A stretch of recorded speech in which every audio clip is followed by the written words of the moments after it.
right, y'all. Welcome back to a new episode of the N1 Podcast. And before I start, I'd like to let y'all know about Stadium Rent.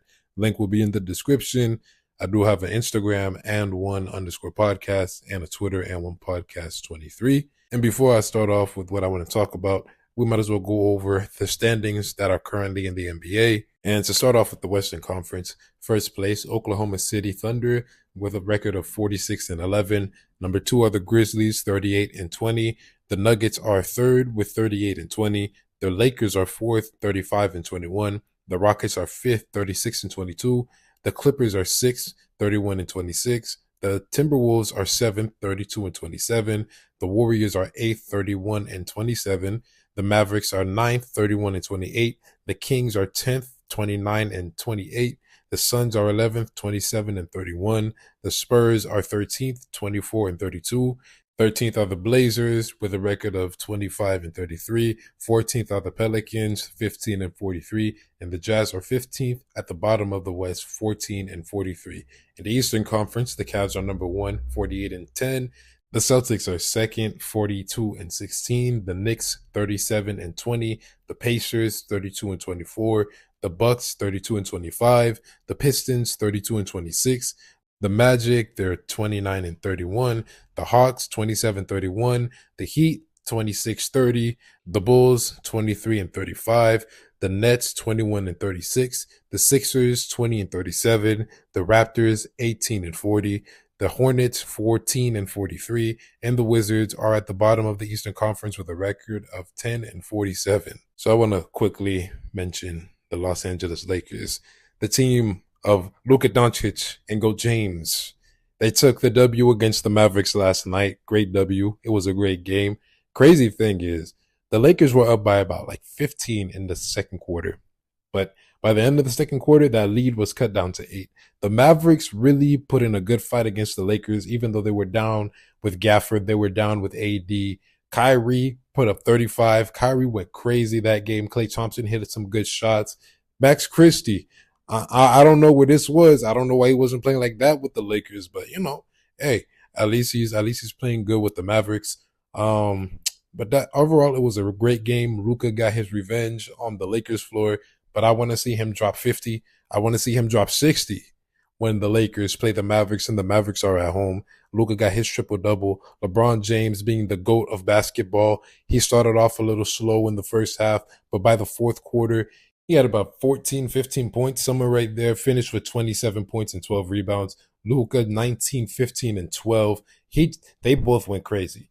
I'm looking at Luka passing the ball to LeBron, LeBron passing the ball to Luka, and looking at this duo, I'm telling y'all right now, I'm not saying this season, but by next season, Lakers are healthy with a decent center next season. Look out. They're getting that championship. I'm saying it right now. And a lot of people owe JJ Redick an apology, because every single time I go on Twitter, especially in the beginning of the season, I was going on Twitter, and I'm just using this as an example. This wasn't an exact tweet, but this is an example. Somebody will go, "Oh, first 25 games with JJ Redick, the Lakers are 10-15. Oh, first 25 games with Darvin Ham, the Lakers were 10-15. Oh, yeah, ha ha ha ha. JJ Redick is trash." Now look at the Lakers. They're fourth in the Western Conference. Fourth, they've been looking like one of the best teams in the league lately.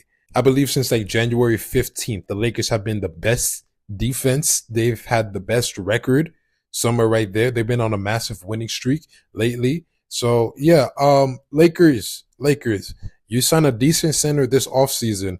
There's gonna be a championship next season for sure. I'm calling it right now. I don't know who's going to be that center, but as long as it's not Jackson Hayes starting at center, they're going to get a championship. You see, think about it. LeBron gets championship number 5 at 41 years old.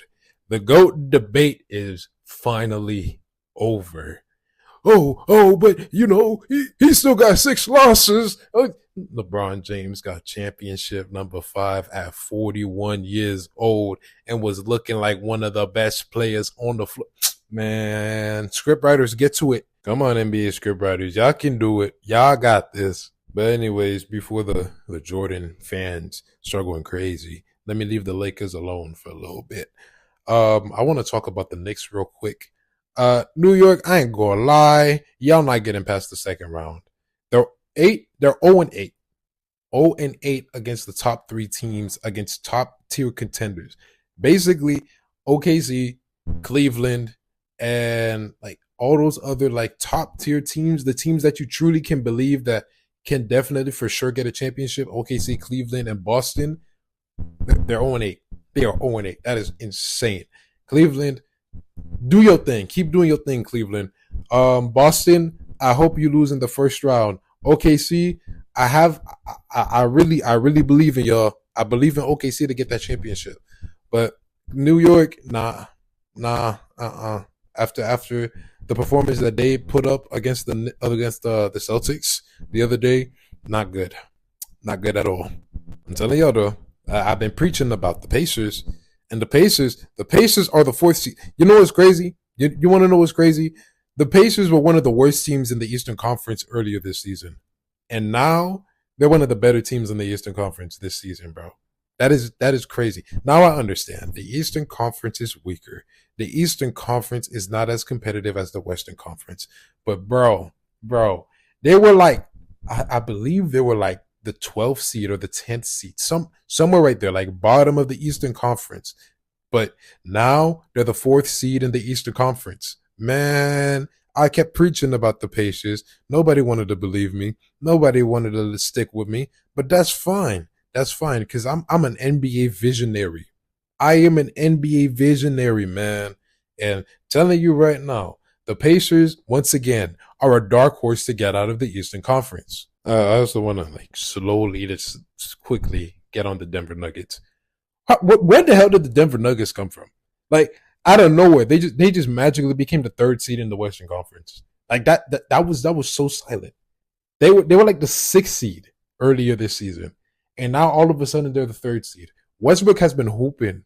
He has been hooping with the Nuggets. Jamal Murray is looking like his old self. Earlier this season, Jamal Murray wasn't playing good. Nikola Jokic, well, it's Nikola Jokic. Still, personally, I believe should win MVP, but I know Shea's gonna win it because voter fatigue. That's why Jokic isn't gonna win it. But out of nowhere, the Nuggets just became the third seed. The Grizzlies being the second seed out of nowhere. I was not expecting that. The Rockets being the fifth seed. I was not expecting that. There are teams like the Pistons. The Pistons being the sixth seed. I was not expecting that. My Miami Heat being the ninth seed. I was kind of expecting that. But I'm just like baffled. And it's crazy because it's literally just a few weeks of basketball and the NBA, the standings look completely different. Because a few weeks ago, before the All-Star break, the Lakers they were like eighth seed. They were 10th seed. No, not 10th. They were like eighth seed, seventh seed, and now they're fourth. The Pacers, they were at the bottom of the East, and now they're fourth. The Pistons, well, the Pistons they've been relatively consistent this season. Props to the Pistons for sure. My Miami Heat. Oh God, I don't want to talk about it. Ninth seed. Oh, the Hawks are better than us right now. You know, the Hawks. They're the usual ninth seed in the NBA. Yeah, I was expecting this. I also wasn't expecting this. Again, Andrew Wiggins, hashtag not my 22. I'm sorry, but you're just not. Khalil Ware, I hope you could win Rookie of the Year, but that's definitely going to Stephon Castle because Castle has been hooping, and Khalil Ware has recently just been hooping since the beginning of this year starting. So yeah, but just give us some time. Give us some time. Um, we could trade for Trey Young. KD? No, it's not gonna happen. You know why? Because Pat Riley's very old school and he likes to rock with the same team over and over and over again. I don't want to trade for KD though. I don't want that to happen because KD is on the last legs of his career. Trey Young trade though. Trey Young trade. I don't know who we would have to give up, but a Trey Young trade, I will love that. As long as we can keep Bam, Khalil Ware, and Tyler Hero, and that's it. That's really it. If we can keep those three pieces and get Trey Young, that'll be an amazing team for sure. Unfortunately, I am just dealing with the grief of losing Jimmy Butler still. So yeah, we're in the delusional realm of the grieving process when you lose a star player. So Miami is a higher market. Miami's a nice place. It could be worse. You could be like Charlotte. You can be like Portland. You could be like Washington. So it could be worse. But somebody sign with Miami, please, because that's we ain't trading for nobody. I also want to talk about the Philadelphia 76ers. Yeah, the 76ers. One of the worst teams in the Eastern Conference. I was not expecting that at all. Not at all. Paul George playing like a scrub this season. Not expecting that at all. I was expecting him to at least be a good third option. I was expecting him to be one of the best third options, but that didn't happen. Joel Embiid, yeah, it's he has to get knee replacement surgery, meniscus specifically, meniscus replacement surgery. So that's gonna take him out for a while. I think honestly, I see it as a Lonzo situation where Lonzo had that knee injury and it took him like 2 years to come back. I hope not for Embiid, but that's what it's looking like because I believe Lonzo also needed like a knee replacement or a meniscus replacement, something like that. He needed some type of replacement in his knee. So seeing how injury prone Joel Embiid is and just knee injury in general, how it needs to be replaced. So that's not looking too good for the 76ers. In my opinion, I think they should just trade Joel Embiid this offseason. I just don't know who would want to trade for Embiid. That's the problem. But honestly, like ever since the last playoffs, ever since Maxi took over during those playoff games, I believe that it was Maxi's team. I said that it was Maxi's team after that series against the Knicks. And Maxi has shown up for the most part this season. He was injured earlier in the season. He has had some stinkers this season, but for the most part, Maxi shows up. And then the moment that I knew it was over for Joel Embiid was when Tyrese Maxey called him out. When Maxey called out Joel Embiid, I was like, nope, this is Maxey's team because there's no way in hell that the young star is calling out the MVP of the team, the literal MVP, a former MVP, that you're being late to practice or whatever, like you're being called out for your irresponsibility. No, that was when I was convinced that it was Maxey's team for sure. But back to what I was saying about Joel Embiid being traded. Yeah, if it's possible, they need to trade Joel Embiid this offseason. I just don't know who. I mean, like maybe you could trade Embiid to the Suns and then they can get back KD. I don't see why they would do that though. Maybe to the Pelicans and get back Zion, maybe. But again, I don't see why they would do that. That's the thing. It's just so complicated because like who when Joel Embiid is healthy, he is arguably the best player in the league. Arguably, because I still believe it's Jokic. But the fact that Joel Embiid is constantly injury prone, the fact that Joel Embiid is just not there for the most part, and it's frustrating to me at least. I'm not even a Sixers fan, but it's just frustrating when you have an MVP caliber player, when you have a former MVP like that, just always injured. It's sad. Eventually, like you have to get rid of him. You really do, because now if you keep Embiid, you're literally just wasting Tyrese Maxey's prime. Tyrese Maxey is 24 years old. You give him one or two more years, and he's gonna reach his prime. He's having a great season. Next season could most likely be his true breakout season, and then that's when he's at his prime. But if you keep Embiid and you try to build around Embiid, still, I don't know why you would do that.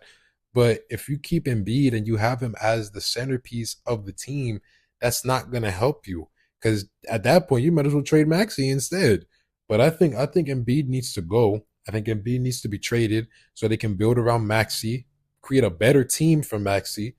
Have Maxey play at the shooting guard instead of point guard. Maxey's not a bad playmaker, but he's more of a score first type of player. And I think that if he goes at the shooting guard with that score first mentality and he gets like a distributor of a point guard, he definitely is gonna average 30 points per game one season. I also want to talk about the Spurs. Victor Wembanyama recently got the blood clots. I hope he gets better soon. I do hope that Victor Wembanyama isn't forced to retire because unfortunately, these are the same blood clots that forced Chris Bosh to retire very, very early in his career. Chris Bosh, great player, Hall of Famer, literally in the Hall of Fame. But he got those blood clots in about, I think, 2015 or 2016, and then he was forced to retire. I hope it's not the same for Wembanyama. He is a younger player, so maybe because of his youth, maybe he'll be able to continue to play basketball. But he's out for the rest of the season. Greg Popovich is not going to be the coach for the Spurs for the rest of this season. So honestly, I had the Spurs making the play-in tournament, and now it's not looking as bright, but it's still possible, in my opinion, that they could possibly sneak in as the 10th seed. But that's just a play-in game. I don't see them making the playoffs anymore because when Benyama's out, De'Aaron Fox can definitely carry them into that play-in tournament. Castle, Devin Vassell, they can definitely carry that team to the play-in, but only as the 10th seed, really, and get eliminated in that first game. So that's unfortunate because Wembanyama has so much potential. Wembanyama was the favorite to win Defensive Player of the Year, and now I believe it's Jaren Jackson Jr. that's the favorite to win DPOI. So I just hope Wembanyama gets better. I hope Wembanyama can come back next season, play even better than he did this season, get that Defensive Player of the Year, and possibly even get MVP. You never know. You never know. But it's just unfortunate to see that because that is a talented player, super high potential.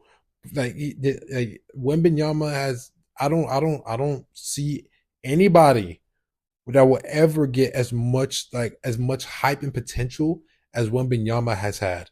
The only player that has had more hype than Wembanyama was LeBron. That's it. But coming into like players in the future, I don't think there's any player that's gonna have as much hype, as much like scouting, as much just pure potential as Wembanyama has ever had coming into the NBA in the NBA right now. But I just really hope he can recover from this and continue to play basketball because this right here, Wembanyama is a once in a lifetime player, not once in a generation. This man right here, this is a once in a lifetime player. 7'4", he can shoot the ball, he can dribble the ball, he has good playmaking skills, especially for a center. He can defend like the man can defend the perimeter. At that height, that length, he can defend the perimeter. That's all you need to know. Yes, he can also defend the interior. But the fact that a man his height able to defend the perimeter is actually just flipping insane. I don't think we know how good Wembanyama could possibly be. I mean, like, think about it. The man was second place in Defensive Player of the Year. He was the runner-up in his rookie season. He led the league in blocks in his rookie season. He was leading the league in blocks currently, but because of the injury now, it may not happen anymore. But he can still continue leading the league in blocks even without playing any more games this season. That's just how incredible his interior defense is. But I don't really have much else to say. That's everything I got right now. So with that being said, I'm out.